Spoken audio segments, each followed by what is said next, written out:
Hello, I'm Paul Carroll, technical writer for Digital Photo Magazine, and welcome to this Understanding RAW video tutorial on making split RAW conversions.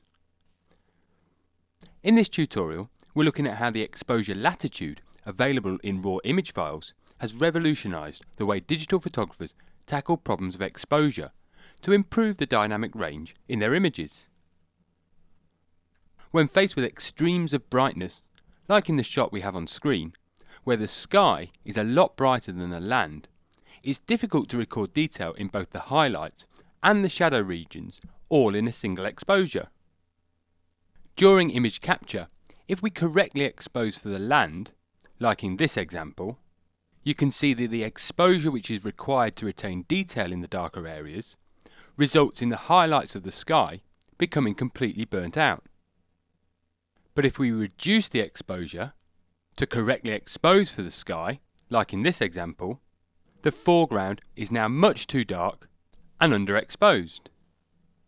Until now, the traditional method of tackling this exposure dilemma is for photographers to use graduated neutral density filters, which will reduce the amount of light hitting the camera's sensor from the brighter areas and balance out the exposure across the image, so we can take a shot like the one on screen all in a single exposure.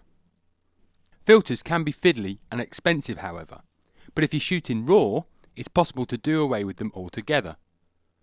Instead, we'll use the exposure latitude of a RAW file to make two separate conversions from the same file. This will allow us to get the best possible exposure in each area of brightness, and then we can combine the two conversions together using layers and the eraser tool in the main image editing area of Photoshop Elements to create one cracking shot. Okay, I'll close down these examples and then we can get started. Start by opening the file heather.dng from off the CD into Photoshop Elements, or you can use the full version of Photoshop for this technique as well. Opening a DNG or digital negative file will automatically launch Adobe's Camera Raw plugin, and you can see from the image preview on the left hand side of the screen that the original as shot RAW file is pretty disappointing. Although we have got some detail in the sky, it's lacking punch and definition, and the foreground, although reasonably well exposed, lacks saturation and just looks a bit dull. So both areas really need a lift, and as I say, we're going to make two different conversions. The first one to tackle the sky, and then the second one to tackle the foreground and middle ground. Okay, so to convert the file, we're going to be using the adjustment sliders, which are on the right hand side of the Camera Raw plugin under the Basic tab.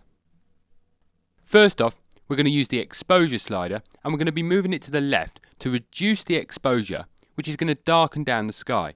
So I've clicked with my left mouse on the slider, and now I'm just moving it to the left, and you can see as I do so, the figure in the exposure box has gone to a minus. So I'm just going to move it to -1, and you can see that that's really darkened down the sky, and we've now started to bring back some detail into the burnt out areas right at the top. Next, I want to add a bit more definition to the sky because it's quite broody and moody, but I think we can really give it some more impact, and we're going to do that using the clarity slider. Now what the clarity slider does is it gives a bit more depth to the midtones.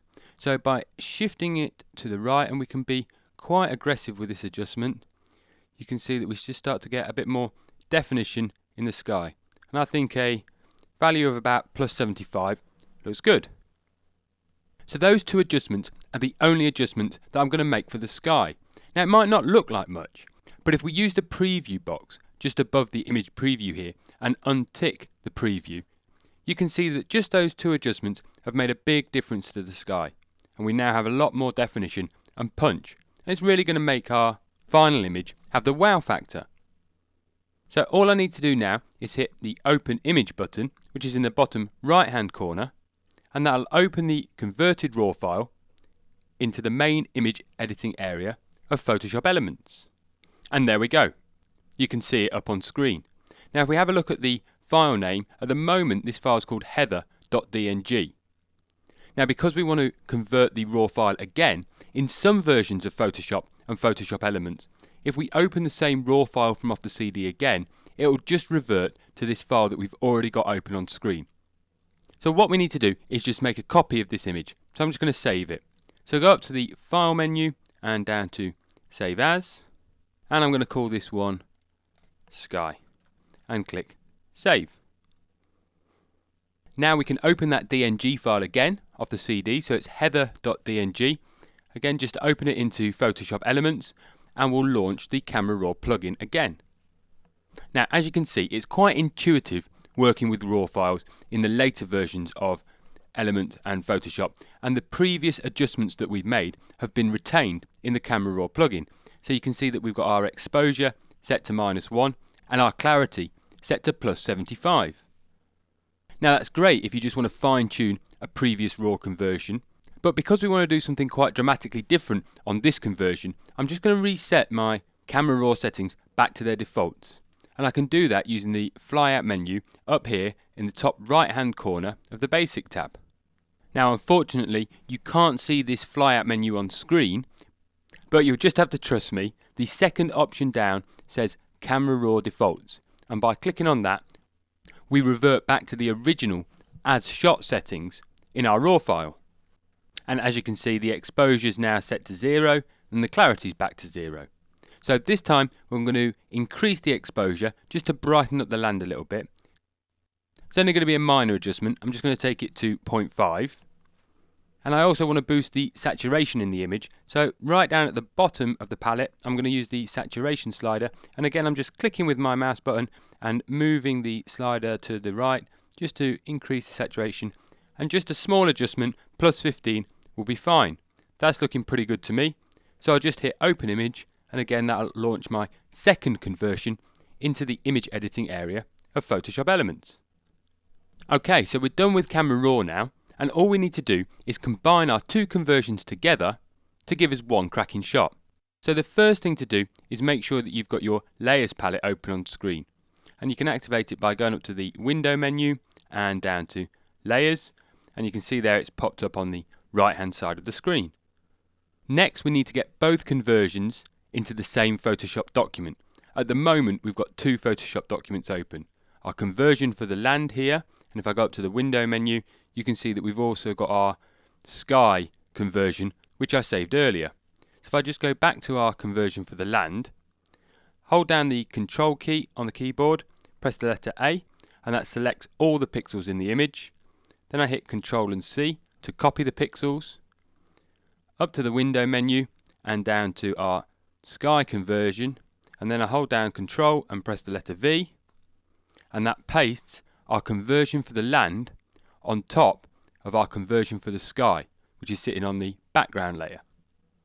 So now all I need to do is erase away the burnt out sky pixels from layer 1, and that will reveal the much more dramatic and punchy sky from the layer beneath. So I'm going to do that with the eraser tool. So go over to your toolbox, about halfway down, you can select the eraser, and then up in the options bar at the top of the screen here, we can configure our brush size. So I'm going to use a fairly large brush. So if I go for something like a 300 pixel soft edge brush, will give us a nice smooth blend. And we want to set the opacity to 100% so that we're erasing all of the pixels from layer 1. Okay, now I need to see the entire image. So I'm just going to hold down the Control key and press the minus key a couple of times just to zoom out. There we go. Now I need to make sure that I've got layer 1 selected so I don't start erasing pixels off the wrong layer. Also, I think I need a bit of a bigger brush than a 300 pixel, so I'm going to use the square brackets key just to increase my brush size. I'm going to go for something around a 700 pixel brush. Looks a bit better.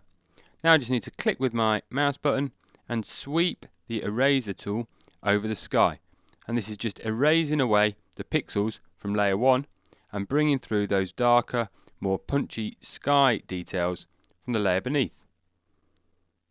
Just work quite close to the horizon. So there we go. How simple and straightforward was that? With the two conversions combined, all I need to do now is flatten my layers. So go up to the layer menu, down to flatten image, and now I can just save this cracking shot as a JPEG on my computer. So I go to File, Save As, select JPEG from the File Format menu, and I'll just call this one Heather Finished. And click Save. And there we go, done. If you're using the full version of Photoshop, however, although the eraser tool method will work just fine, there is a smarter and non-destructive alternative, which is using layer masks, and I'll quickly show you how it's done. I've already got my two conversions stacked in the layers palette.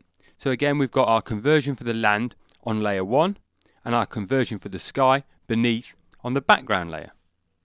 Now, instead of erasing away pixels from layer 1, we're going to use a layer mask which has the same effect, but it achieves it by masking out pixels from the top layer to reveal detail from the layer beneath.